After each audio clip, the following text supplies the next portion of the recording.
Is that him? I heard it from the hallway, right before the double glass doors of the Paragon Tech boardroom clicked shut behind me. 8 chairs turned in unison. One of them belonged to Marco Fields, still tan from winter, still wearing that smug little timeshare smirk like he invented it. Only now it cracked. Not broke, but cracked like a windshield hit by something sharp, fast, and unexpected. Let me rewind.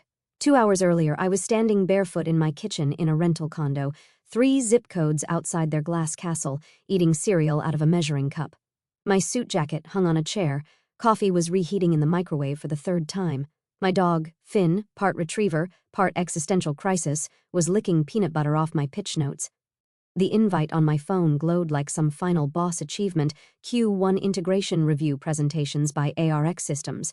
I still didn't know. I didn't know I was ARX Systems. I didn't know their entire operational stack was balancing on code I wrote at 2 a.m., between mental breakdowns and ramen dinners. I didn't know the real reason their partner company had refused in-person meetings for 2 years. They thought I was just a tech vendor, another faceless cog. God, how I smiled. But the real beginning wasn't the boardroom. It wasn't even Marco's laugh when he called my original prototype software built in a garage by someone's cousin with a head injury. It was the morning after they rejected me, when I woke up to find a PDF anonymously forwarded to my inbox. The subject line read, "They're using your code." Attached was an internal Paragon Tech architecture slide, and there it was, Slew's spine. The same data tree, the same failover patterns, the same bloody bugs I hadn't fixed yet. They didn't pass. They pirated. At first, I thought maybe I was losing it, that I was overreacting, but then came the Slack screenshots. Someone leaked them, conversations between Marco and his team. "We'll just tweak it enough to avoid noise. Change the UI, slap a different logo on it. He'll never know." I knew, but I didn't scream. I didn't email. I didn't threaten lawyers I couldn't afford. I watched, built, and waited. Because revenge isn't served cold. It's served publicly, slides, and a Q&A on the projector, with espresso in hand and your enemy pinned to their own whiteboard. That's why I said yes to the invite. That's why I arrived early. That's why my deck wasn't just a product roadmap. Slide 8 was going to detonate the room. But I hadn't even gotten to slide 1 before Tyler, the intern strategist who once mocked my demo, stood up and said, "Wait, I know you." That's when Marco's jaw didn't just drop, it locked. He didn't speak at first, just stared, his eyes doing this frantic side-to-side flick like he was searching for a version of reality where I wasn't real. His mouth hung slightly open, but no air came out. You'd think he'd seen a ghost. No, worse. He saw a reckoning. Tyler sat back down so fast his chair screeched. One of the board members leaned over to whisper, but the silence swallowed the sound. When I moved, the only thing that dared to breathe in that room was the little USB drive I placed on the table with a soft clack. Chrome clean, labeled in blue tape, Slew backup vinyl. Marco's eyes dropped to it and blinked. That's not possible," he finally muttered. I clicked the remote. Slide 1, a flowchart, complex, industrial, familiar. Too familiar. It was Paragon Tech's current beacon stack, visualized as the system they called Flux Bridge, their pride and joy, their billion-dollar artery. Except the file name in the bottom corner read, tracefire.sle 3.1 forbear.png. One of the execs squinted. "Wait, Tracefire? That's ours?" "No," I said. "That's mine." I didn't smile. I let them catch up, watched the realization spread like rot. Marco looked like a man trying to wake up from a nightmare that smelled exactly like the conference room he was trapped in. I clicked again. Slide 2 was a screenshot of the Slack conversation they thought they'd deleted, archived and time-stamped, featuring Marco himself saying, "Just tweak it enough to bury the code signature. No one will know." A murmur started, low and nervous. One board member turned to Marco. "You said FluxBridge was built in-house." He didn't respond. He couldn't because slide 3 had already appeared, an animated comparison of the original Slew functions next to their current FluxBridge modules, line by line. Even the bugs were identical, down to the typo in the error handler, receive data instead of receive. The CTO in the corner gasped, "Jesus, Marco." But it didn't stop there.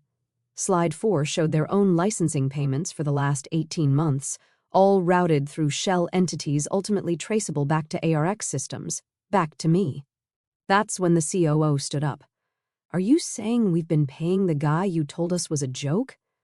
"I'm saying," I said, stepping forward, "that this joke owns every line of code your company depends on. That every invoice you paid funded the very system you tried to bury. And now, I'm here not as your vendor, but as your compliance auditor, because your license is up for renewal." I paused. "I don't think you can afford the price." Someone dropped their pen. The air pressure in the room changed.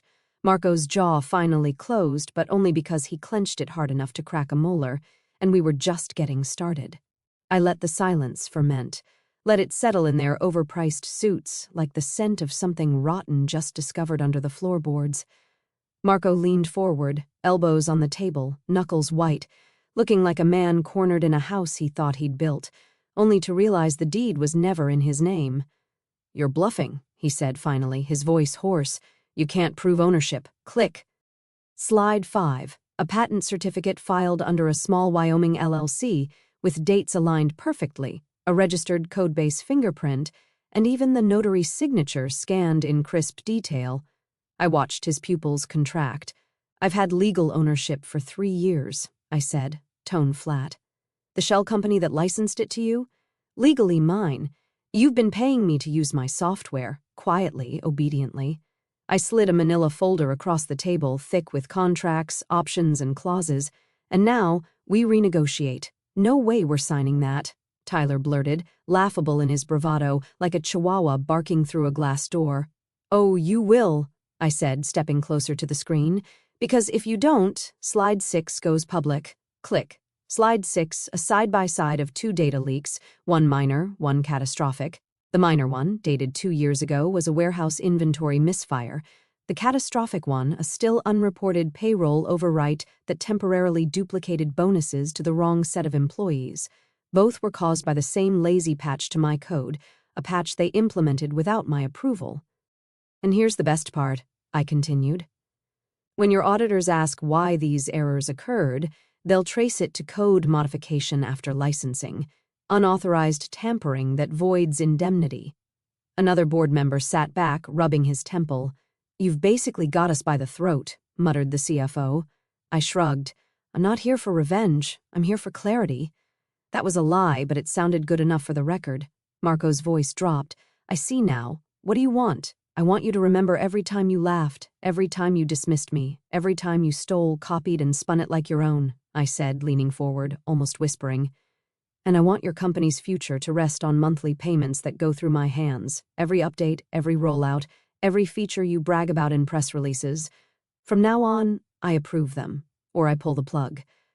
He looked like he wanted to lunge across the table, but his hands stayed clenched and trembling. "Or," I added, like it was an afterthought, "you can try to rebuild from scratch with a team that doesn't understand the guts of what they're running. See how your shareholders like that." The CTO cleared his throat. "There's no time to migrate. Integrations are too deep. We'd collapse within a quarter." Marco's voice dropped to a whisper. "So, this was your plan all along?"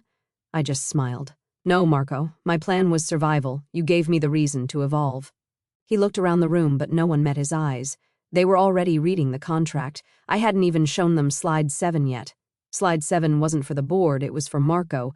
Black background, white text, a quote, time-stamped, pulled from their internal Slack backups. "Let the idiot starve. He'll be delivering DoorDash by June." Below it, a photo, cropped and enhanced from the lobby camera the day I first pitched Slew. I was holding my demo laptop, shoulders slumped, walking out as Tyler pointed at me through the glass, laughing. Nobody said a word. Marco's breathing changed, shallow. He tried to compose his face, but the cracks were showing now. He looked older, smaller, like the mahogany walls of that boardroom were leaning in, mocking him the way he'd mocked me. "Let me be very clear," I said, voice low and measured. "You didn't just bet your company on my software. You bet on me not finding out. You bet wrong." Tyler tried to break the tension with a laugh. "Okay, but come on, man. Clearly, we're one, right? Let's just all move forward." "Did you just speak?" I snapped, cutting him off so sharply it sucked the air out of the room. He froze. I stepped closer to his chair. "I built this system during the worst years of my life.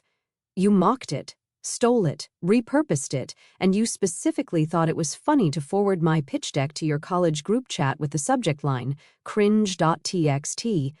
Want to read your own DMs out loud? I pulled my phone from my pocket. He sank in his seat. I turned back to Marco. You've got a choice, I said. Sign the license at 4 times the current rate with mandatory technical oversight by my engineers, or I walk out, and every operation under your umbrella, logistics, payroll, vendor integrations, turns into static. He opened his mouth to speak, but I raised a hand. Oh, and about the IPO you've been quietly prepping. I slid another document across the table. The one pending SEC review? You'll need to disclose your ongoing licensing dispute. Guess how the market reacts to that? One of the older board members, a woman named Heller, looked at Marco with open disgust. You brought this company to its knees with ego, she said. Sign the damn agreement. The room turned. Marco was a monument crumbling in slow motion, dust rising with each breath. He picked up the pen with fingers that looked arthritic from tension. He signed once, twice, a third signature, and it was done. I collected the folder, nodded at Heller, and turned to leave, but I stopped at the door. Oh, one last thing. I reached into my bag and pulled out a small black plaque. I handed it to the assistant by the projector. She read it aloud, eyes wide. This boardroom runs on SLU, property of ARC Systems. It was engraved. Find it where the camera angles best, I said, walking out. The next time you do a press release about innovation, I want your followers to know who built your future. The door shut behind me. And for the first time in 5 years, the hallway didn't feel cold. I didn't check my phone until I was 3 blocks away. By then, the news was already breaking. Notifications flooded my screen like a dam burst. Paragon Tech had just finalized a $25 million investment round. Their stock was jumping, and the world outside that boardroom was all about the big play, except, of course, they didn't know the big play was still being played on my terms. I sat at a red light, watching the busy downtown streets blur in front of me. People hurried, oblivious. Cars honked. Traffic signs blared their usual empty promises. All I could think about was the way Marco looked when he signed. I hadn't expected him to cave so quickly, but seeing him write his name on that dotted line, his final submission to the very thing he'd spent years undermining, there was something oddly satisfying about it. I didn't celebrate. Not yet. I wasn't done yet. The deal was done, sure, but there were still loose ends. There were always loose ends. Back at the office, the phone was ringing. My assistant, Claire, picked up, and I could hear the hesitation in her voice. Sir, there's someone here to see you. I glanced at the clock. It was barely noon. Who? Marco Fields. The words hit me like a surprise punch. I told Claire to send him up. Part of me was curious, but a larger part of me wasn't about to let him off the hook that easily. He didn't wait long. The door opened with the softest click, and Marco stepped inside. From the arrogant CEO who had rejected my pitch years ago, he now looked like a man who'd lost a war but wasn't ready to admit defeat. You wanted to see me? His voice carried the kind of weariness that comes only after a long stretch of denial. Sit down, I said, motioning to the chair across from me. I didn't stand up, didn't offer him a drink. This wasn't about hospitality. He took the chair, hands clasped together, leaning forward like he was bracing for impact. What's next? He asked, his voice barely above a whisper. I studied him, watching the way he tried to mask his fear with the same tired bravado he'd worn in the boardroom. It was clear he still didn't get it. He thought this was some kind of negotiation, some temporary setback he could spin. It's simple, I said. You keep the job, I get the profits. Profits? His laugh came out weak, as if he was trying to reclaim some ground he'd already lost. This company was never about profits for you, was it? I raised an eyebrow. You think this was personal? No, Marco shot back. I think it was about control. You want to crush us, don't you? You want us to remember you as the one who taught us a lesson. I leaned back, folding my arms. Funny, that's what I thought you'd say. But if you'd paid attention, you'd realize I'm not here to destroy Paragon Tech. I'm here to help you fix it. If you want to keep playing the game, you'll play it my way. My engineers, my audits, my oversight, or you can try to rebuild and watch everything fall apart. Marco stared at the floor, the weight of reality finally hitting him. There was no savior coming, no grand gesture that could reverse the deal. I held all the cards, and he was stuck holding his own version of defeat, carefully hidden behind that facade of control. "I'll do what I can to keep this company afloat," he said, the words slow and heavy. "You do that," I said, smiling for the first time since I walked into that room. "But remember, you're welcome." The door clicked behind him, and for a brief moment I could breathe again. But then the phone rang again, and Claire's voice, now a little strained, cut through the silence. "Sir, there's someone else here. It's Tyler. He says he's here to make things right." Tyler. His name rang in my ears like a bad joke. I could already hear him in my head, fumbling over his words, trying to salvage whatever shred of dignity he thought he still had left. The kid who once laughed at my demo like it was a punchline, now standing at my door hoping for some kind of redemption. The irony wasn't lost on me. I rubbed my temples, leaning back in my chair. "Send him in, Claire."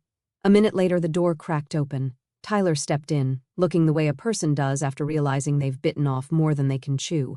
His suit was too tight, too formal for someone who probably had no idea how to tie a tie without a YouTube tutorial. His hands were twitching, like he wasn't sure whether to extend them for a handshake or shove them in his pockets. I didn't bother standing. "Take a seat, Tyler. We're not here for pleasantries." He hesitated for a moment before lowering himself into the chair opposite mine. His eyes darted around the room, scanning everything but me, as though avoiding the inevitable confrontation. He finally settled on my eyes, wide with uncertainty, like a kid caught sneaking into the candy jar. I know what you're thinking," Tyler began, his voice shaky. "But listen, Stop." I raised my hand, cutting him off before he could finish. "I'm not interested in excuses." His face twisted, something between confusion and embarrassment. He opened his mouth to speak again, but closed it just as quickly. The reality of the situation was sinking in. "You know, Tyler," I continued, "when you laughed at my code, I thought you were just a kid with too much time and too little understanding. But this," I leaned forward, "this is you trying to save your ass. And frankly, it's too little, too late." He shifted uncomfortably, his eyes darting to the door as if wondering if he could just bolt and leave me with the mess he helped create. But he didn't move. "I'm not here to ruin you, Tyler," I said, my voice low but sharp. "I'm here because I need you to understand something. You never took me seriously. You dismissed me, thought I was a joke. Well, now you're the one getting played. You're not just a pawn in this game, Tyler. You're the one who handed over the queen. And now you're wondering why everything's falling apart." He swallowed, his Adam's apple bobbing nervously. I know I screwed up. I know what we did to you, what I did. I didn't mean for things to go this far. Marco," he pushed me into it. "Save it." I slammed my hand on the desk, cutting off his rambling. His eyes shot up to meet mine, wide and panicked. He was still waiting for some sort of redemption, some way out of this, but there was no escape. "You don't get to play the victim here, Tyler," I said. "You were part of it. You made decisions, you made calls. And now you're here begging for forgiveness like that somehow makes you innocent. It doesn't, and neither does your apology." I stood up, walking around the desk slowly. Every step I took seemed to weigh heavier than the last. Tyler didn't move. He just watched me, his face a mixture of fear and confusion, unable to understand the full scope of what he had done. "Want redemption?" I stopped in front of him, looking down at him like I was gazing at someone who didn't exist anymore. "You want to fix this? Get out of my office. Walk back into that boardroom. Tell Marco he's going to have to get his act together, or I'll make his bankruptcy public. Then maybe, just maybe, you'll start earning your place in this company." I leaned in closer, my voice a mere whisper. "If you think for 1 second that you're going to walk out of here and suddenly become a hero, think again. You're nothing more than a footnote in my story, Tyler. A reminder of why I never gave up." His eyes were wide, and I could see the wheels turning in his head. He was trying to process the weight of the decision, trying to figure out a way to keep his job without completely giving up his soul, but he was too far gone. "You're not even a threat to me anymore," I said. "Just a reminder of who you used to be. Now get out." He didn't say a word. He stood up and stumbled out of the room, his shoulders hunched in defeat. And I didn't feel the slightest hint of sympathy, not for him, not for anyone in that company. This wasn't about redemption. This was about retribution. The rest of them, Marco, Tyler, every last one of them, could burn for all I cared. But the business, the software, that was mine. It was going to stay that way. As the door clicked shut behind him, I knew this was only the beginning. The days blurred after Tyler's visit. It was like everything slowed down yet somehow moved too fast. The press releases, the news outlets covering Paragon Tech's emergency upgrades, the investors clapping themselves on the back for securing the future with an enterprise-grade platform. And all of it was on my terms. Every single line of code they celebrated, every headline that called them the innovators of the year, it was all built on a foundation I had created while working in the shadows, only to have them laugh, copy, and steal. And now, they were paying for it, paying for the silence I'd kept while they thought they were winning. But I wasn't done yet. The emails kept coming. Investors, media, press. They wanted statements, quotes, insight into the visionary mind behind the software. I could feel their desperation through the screen. They wanted a hero, someone to lift them from the ashes they'd created, but they weren't going to find one in me. I didn't care about the spotlight. Then came the message that changed everything. It was from Marco, not the PR drone, not the lawyer trying to smooth things over. It was Marco himself. "Can we talk?" It took everything in me not to laugh, the arrogance, the audacity. 2 weeks ago, he didn't think I was worth a damn. Now here he was, crawling back into my world like a rat, scurrying to avoid the inevitable. I replied immediately, "You have 3 minutes. Get to the point." He was quick to respond. "I want to meet in person, just you and me, no lawyers, no assistants. Can we do that?" I didn't even hesitate. "Sure, I'll be there in an hour." When I walked into the cafe, Marco was already sitting at the back table, looking like he hadn't slept in days. His suit was wrinkled, his tie askew. The guy was unraveling, and it didn't take much to see it. He was no longer the polished, arrogant CEO. He was a shell, weighed down by the reality I'd imposed on him. I sat down across from him, my coffee untouched, eyes never leaving his. "I'm listening," I said. Marco glanced around nervously before leaning in, as if afraid someone would overhear. "Look, I know how this looks," he began, his voice trembling. "But I was just doing my job. Was trying to protect the company. I didn't know things would get so out of hand." I stared at him, waiting for the punchline. It never came. This wasn't a man trying to manipulate me anymore. This was a man begging for mercy. "What exactly are you asking for?" I finally spoke. "I'm asking for a chance to fix this," he said, desperation creeping into his voice. "I know you have control now, I get it, but I'm not asking for it back. Let me stop you there," I said, cutting him off. "You're not asking for anything, not from me, not anymore. You lost that privilege the moment you stole my work, the moment you laughed and told your team to bury the code. You forfeited your right to ask for anything." Marco's face turned pale. He opened his mouth to respond, but no words came out. "You see, Marco," I continued, leaning forward, "you've been playing catch-up your whole life, and now I'm the one with the keys to the kingdom, and you're just a player in my game." I let that sink in for a moment before adding, "The difference is, I'm not playing to win. I'm playing to watch you lose." His jaw tightened for a second. I thought he might snap, but he didn't. He just nodded, defeated. That was it. The moment he realized the game was over, the moment he understood there was no coming back from this. I stood up to leave, pushing my chair back slowly. "Enjoy the rest of your day, Marco. You've earned it." I didn't turn around when I walked out. There was no need. I could already feel the weight lifting off my shoulders. But as I stepped into the bright sun, my phone buzzed again. Another notification. Another headline. Paragon Tech's future uncertain, licensing dispute and software legitimacy under scrutiny. The world didn't know it yet. They didn't know the true story, but they would. I was going to make sure they remembered the name RX Systems long after the dust settled. The following week felt like one long exhale. The weight of the battle, the tension, the waiting, everything had been building up to this point. But the aftermath? The aftermath was a slow burn. I didn't feel elated. I didn't feel like a hero. I felt satisfied, the kind of satisfaction that comes from knowing you've completely flipped the script, turned the table so thoroughly that the other side doesn't even recognize the playing field anymore. Paragon Tech had announced a press conference. The CEO was going to address the licensing issue head-on, they said. Of course, they weren't calling it a mistake. They were calling it a discrepancy in communications. It didn't take a genius to know that was just a fancy way of saying we've been caught with our pants down and now we need to spin. I watched it all unfold, sitting in the same dimly lit office I'd spent years in, writing code, sending emails, fighting for survival in the margins. No one could have known that the guy in the background, the one they laughed at, was going to be the one pulling the strings behind their multi-billion-dollar tech empire. I kept the remote in my hand, my finger hovering over the pause button. I wanted to hear Marco squirm. I wanted to see the confession that would inevitably come. There was something more satisfying in knowing I didn't need to be there to see it. This was my final victory, my absence, my quiet. The press conference began. Marco stood at the podium, flanked by board members and lawyers, his face already pale under the stage lights. The tension in the room was palpable. I could almost taste his fear through the screen. He cleared his throat, looking at the reporters in front of him.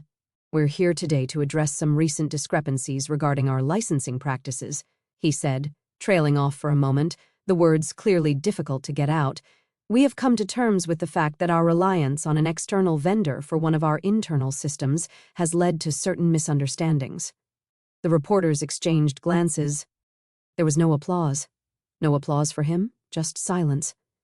Marco continued, his voice slightly shaking.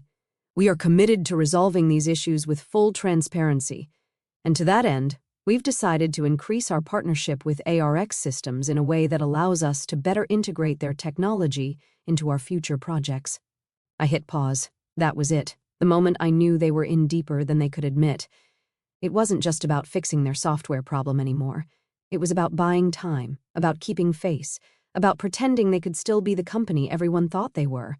I didn't need to watch the rest. There was no real victory speech for me, no round of applause. But that didn't matter. What mattered was that the balance had shifted completely. They couldn't hide behind their marketing anymore. They couldn't pretend their enterprise solutions were anything more than a patchwork of stolen code. A week later, the contract for the new licensing deal was signed. RX Systems now owned 10% of Paragon Tech's core operations, and I wasn't just the guy they had to pay. I was the guy who held their future in his hands. Marco called once more, a final, desperate plea. He wanted to meet, to fix things, to reframe the narrative, to make it look like there was some sort of partnership. But I wasn't interested in partners. I was interested in control. I told him no. He hung up, just like I knew he would. The game was over. They had lost. But the lesson, the real lesson, was never going to fade. Not for them, not for anyone watching. This wasn't just about business. It wasn't just about revenge. It was about survival, about knowing when to strike and when to walk away, leaving them in the dust. And when I finally stood up from my desk and walked out into the city, I didn't need to look back. I knew exactly where I was headed, to the top.